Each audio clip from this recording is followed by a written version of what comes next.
When I first started exploring the subject matter in paintings, the vantage point was from the parking lot.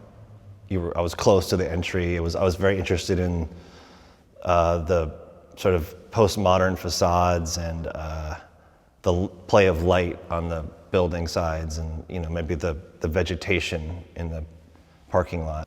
I'll start with photographs. Photographs are a great place to start, particularly for the architecture. I don't think my subjectivity or my memory as it relates to architecture would be particularly interesting. I bring a lot more of that to the way I paint the grass, the bushes, the trees, the clouds, the organic forms in the paintings. The architectural portions of the paintings are much more,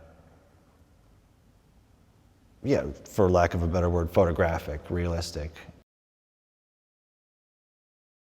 The Scottsdale, Arizona show was conceived of in a flash, very, very, very quickly. It's 10 paintings on paper of the periphery of a parking lot of a specific Walmart in Scottsdale, Arizona, at a specific time of year, springtime. So it has a very consistent palette, and it's really a meditation on the light and the light green leaves and emerging yellow flowers coming out of the dormant, dead brush of winter. I think really capturing a sense of light and atmosphere is sort of like the sweetest and kind of most beautiful thing a painter can do.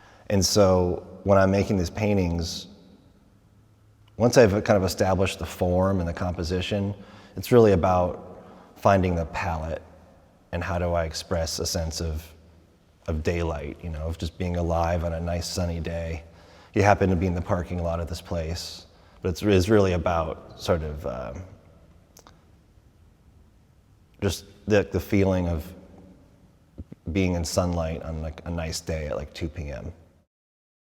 American Heat, I thought it would be fun for a big Europe show to do sort of an American survey, almost like a road trip. So the paintings are bigger. I think they're more metaphorical just because they're big. They explore a variety of landscapes, a lot of West Coast, California and Arizona.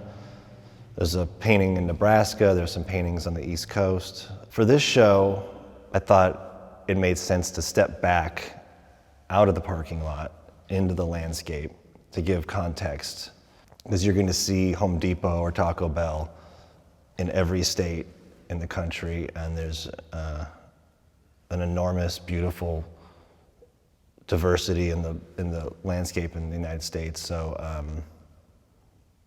I wanted to express that and explore that.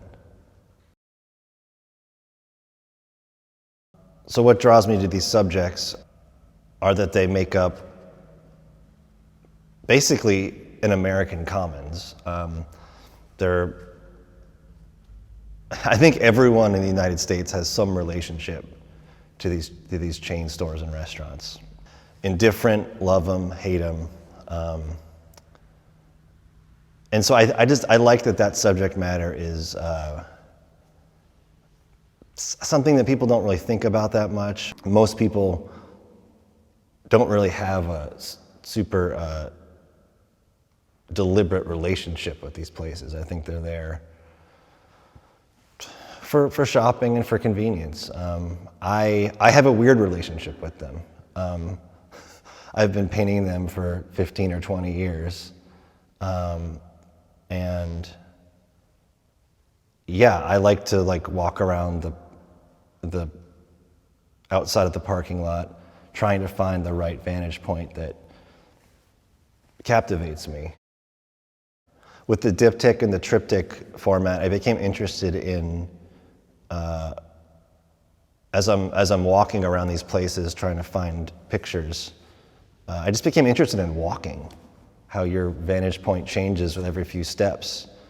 And whether you're making a little drawing or you're taking a photograph, you know, that feeling of just trying to line things up, like what should be in the frame, what should be just outside the frame, and then walking a few steps to the right and then sort of repositioning. The challenge was to make like a pretty engaging picture of a loading dock that's on the backside of a shopping center. And in this case, there's really, there's no big trees, it's very like kind of restrained in its subject. And so I thought, if the viewer is presented with three slight variations on the same place, they can kind of go between the different panels in the triptych and maybe feel like they're walking where I walked.